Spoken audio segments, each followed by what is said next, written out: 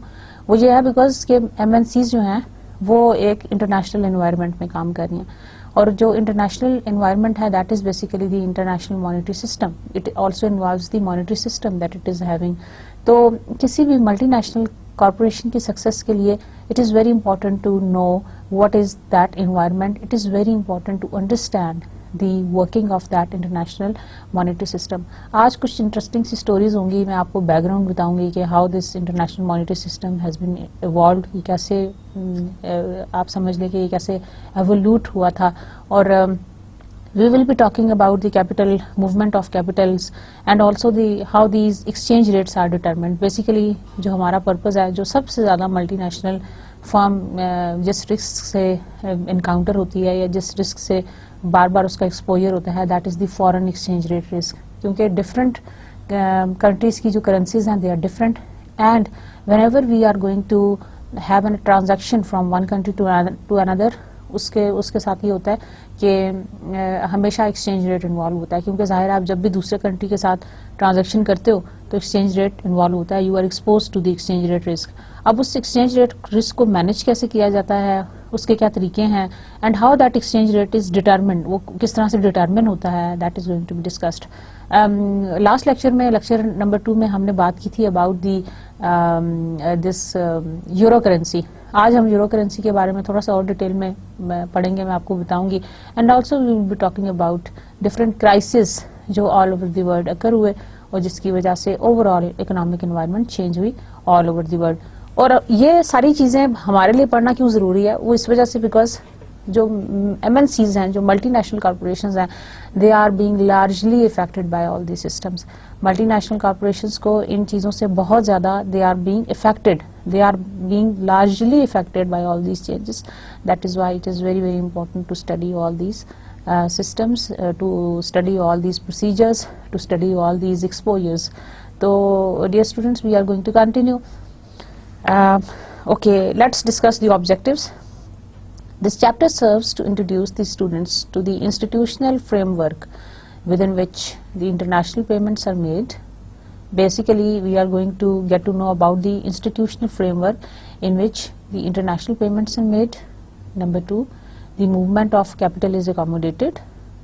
The movement of capital سے مطلب یہ ہے ایک کنٹری سے دوسری کنٹری کے اندر کیپٹل فلو کس طرح سے ہو رہا ہے. لائک آپ نے دوسرے کنٹری کے اندر جا کے انویسٹمنٹ کرنی ہے for a wholly owned subsidiary, how this capital movement is being placed and how it is being conducted, how it is being operated, how it is being managed. That is going to be discussed. and how the exchange rates are determined. اب exchange rates کس طرح سے determine ہوتے ہیں, government کس طرح سے اس کو سیٹ کرتی ہے, کیا گورنمنٹ اس کو سیٹ کرتی ہے یا یہ فری فورسز سے سیٹ ہوتے ہیں. تو یہ ہمارے ڈفرینٹ آبجیکٹیوز ہیں آج کی کلاس کے, اور آج ہم انہی چیزوں کو لے کے ڈسکس کریں گے اور آگے بڑھیں گے. Students you will find this course very interesting, کیونکہ پہلے ہم انوائرمنٹ اسٹڈی کریں گے کہ اس انوائرمنٹ کے کیا کیا پرابلمس ہیں, اس کے کیا کیا ایکسپوجرز ہیں, کیا کیا رسکس ہیں, اور پھر اس کے اندر ہم جب فائنینشیل مینجمنٹ ایکچولی پڑھیں گے تو پھر آپ you can keep in mind کہ اس انوائرمنٹ میں کیا کیا چیزیں ایگزسٹ کرتی ہیں and how can they affect. ٹھیک ہے نا. جیسے میں آپ کو چھوٹی سی ایگزامپل دیتی ہوں, موبائل فون پہ آپ سب لوگ گیمس کھیلتے ہیں. I am sure nowadays ہر کوئی جو ہے you are very much fond of playing games on mobile phones. اب ہوتا کیا, موبائل فون پہ جب گیم کھیلتے ہیں تو موبائل فون پہ گیم کھیلنے کا طریقہ یہ ہوتا ہے کہ پہلے آپ اس گیم کا پورا اسٹرکچر دیکھتے ہیں کہ ہاں جی اس گیم کے اندر کیا کیا ایلیمنٹس ہیں, کیا کیا چیزیں ہیں, اس کی پوری انوائرمنٹ اسٹڈی کرتے ہیں. ہاں جی یہ کیا کیا اس کے اندر ہو سکتا ہے, کوئی فائرنگ ہو سکتی ہے, کوئی فائٹنگ آ سکتی ہے, ڈفرینٹ طرح کے جو بھی اس کے اندر رسک انوالو ہیں یا جہاں سے آپ نے بچنا ہوتا ہے, ایسی بات ہے نا. تو اس کے بعد پھر آپ کو گیم کھیلنے کا مزہ آتا ہے. unless and until you do not know کہ آپ کو کیا چیز ہٹ کر سکتی ہے گیم کے اندر بھی, you are not able to do the correct job, آپ ٹھیک طرح سے پرفارم نہیں کر سکتے. ہاں جب آپ کو پتا ہے کہ مجھے یہاں سے میں ہٹ ہو سکتا ہوں اور میرا سکور کم ہو جائے گا, یا یہاں سے میں سکور اپنا انکریز کر سکتا ہوں, بڑھا سکتا ہوں, مجھے بونس پوائنٹس ملیں گے, تو yes you can do that. Same is the case with the business. ٹھیک ہے نا. ایگزامپل آپ کو میں نے ریلیٹ کیا, آئی am sure you can relate this with the international business. جب آپ اس انوائرمنٹ کے بارے میں جب آپ کو نو ہاؤ ہو جائے گی نا کہ اس انوائرمنٹ کے اندر یہ رسک ہیں, یہ ایکسپوجرز ہیں which are involved, risk A B C D 1 2 3 blah blah, تو then you will be able to perform more accurately, آپ زیادہ بہتر طریقے سے پرفارم کر سکیں گے. So it is very very important to know the environment in which you are working. So let's start moving on. The topics which we are going to cover, پہلے میں آپ کو ٹاپک کی لسٹ دوں گی, then we are going to cover one by one. The evolution of international monetary system. Evolution of international monetary system. Number 2, current exchange rate arrangements. Number 3, European monetary systems.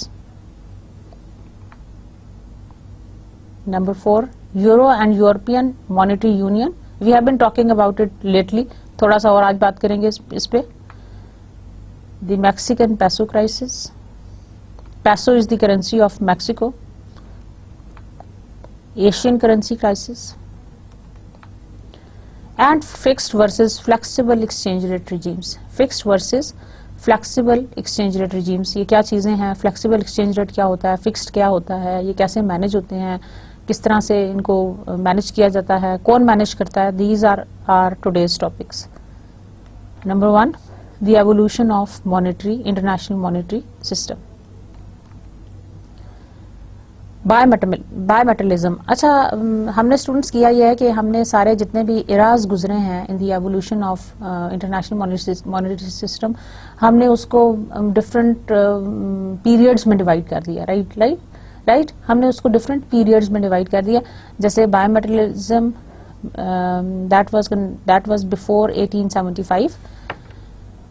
1875 سے جو پہلے کا system تھا ہم نے اس کو بائی میٹلزم کہہ دیا. Number 2 is the classical gold standards. یہ جو پیریڈ ہے دیٹ از فرام 1875 سے 1914 تک.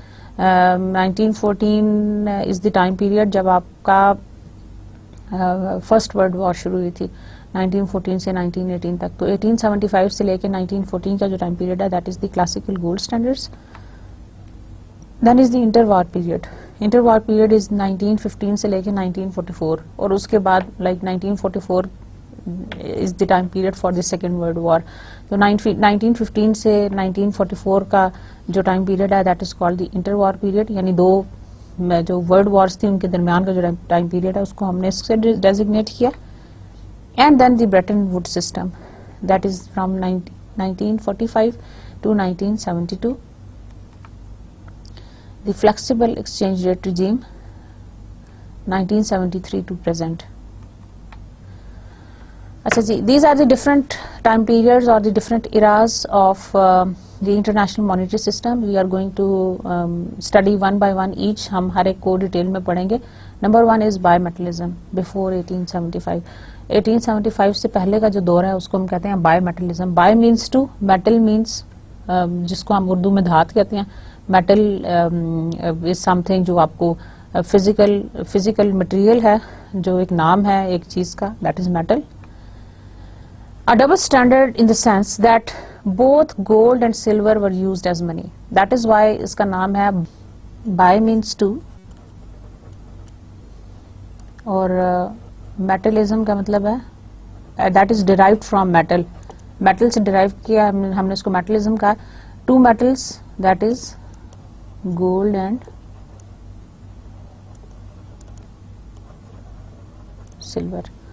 A double standard in the sense that both gold and silver were used as money. اچھا, چیزوں کو ایکسچینج کیا جاتا تھا in terms of gold and silver.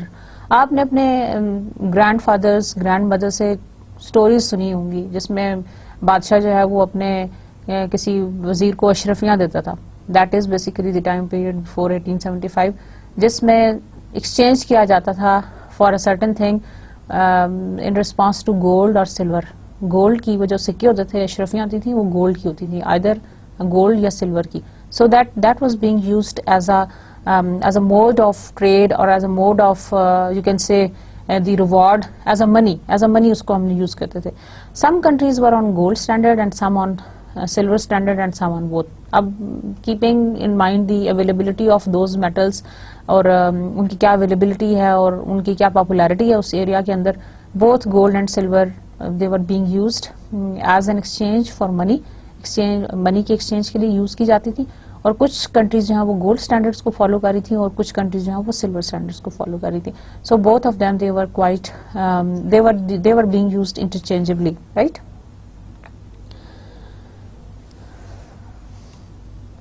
Both gold and silver were used as international means of payments and the exchange rate among currencies were determined by either their gold or silver contents. اچھا, ایک پہلی بات تو یہ ہوگی کہ they were using internally اپنے country کے اندر جو ٹرانزیکشنز ہوتی تھیں, ڈومیسٹک ٹرانزیکشنز, ان کے لیے they used to use these gold and silver.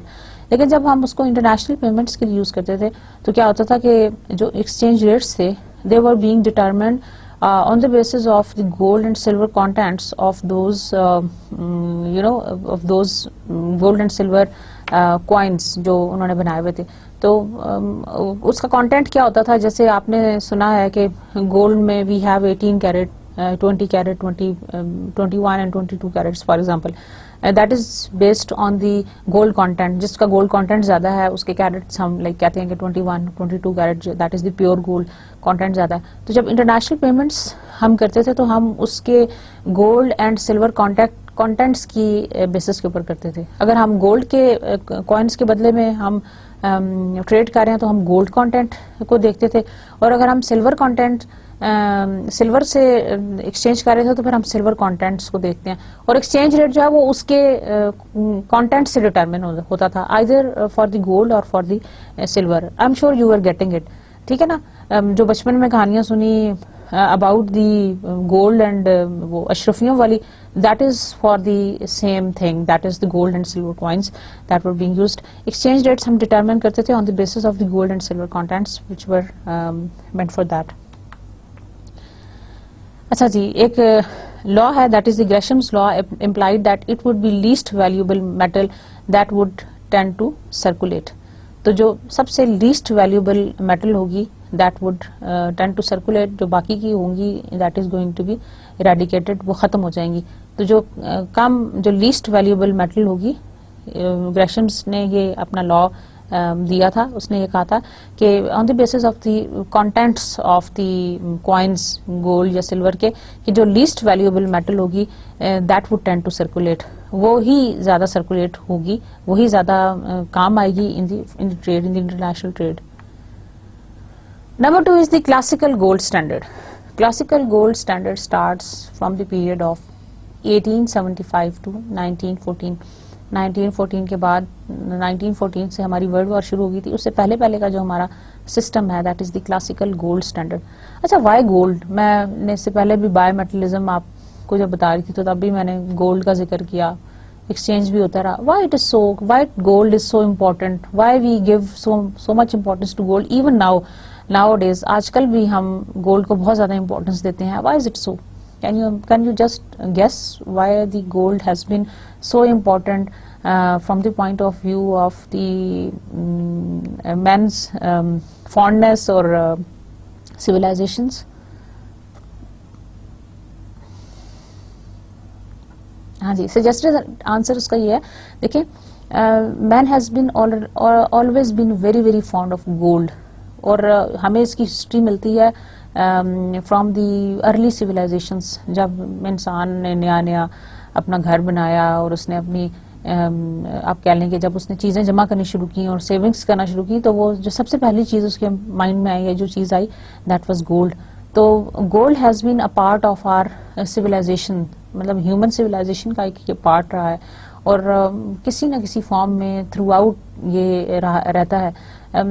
جب ایون آپ جب اپنے پرانے لوگوں سے, یہ جو اولڈ ایج پیپلز ہیں, اگر آپ ان سے بات کریں تو they use to have gold ان کیجیز میں ان کے پاس گولڈ ہوتا تھا, اتنا زیادہ, سو مچ سو.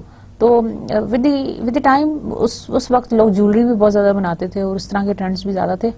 Classical gold standard is the time period which starts from 1875 to 1914, اور گولڈ کو ہم as a mean of wealth سمجھتے رہے اور دولت مند ہونے کی نشانی سمجھتے رہے. ان ادر ورڈس اگر ہم اس کو سادہ زبان میں بات کریں تو جس کے پاس زیادہ گولڈ ہوتا تھا, the person who has more gold used to call him more wealthy as compare to someone else جس کے پاس گولڈ اتنا زیادہ نہیں ہوتا تھا.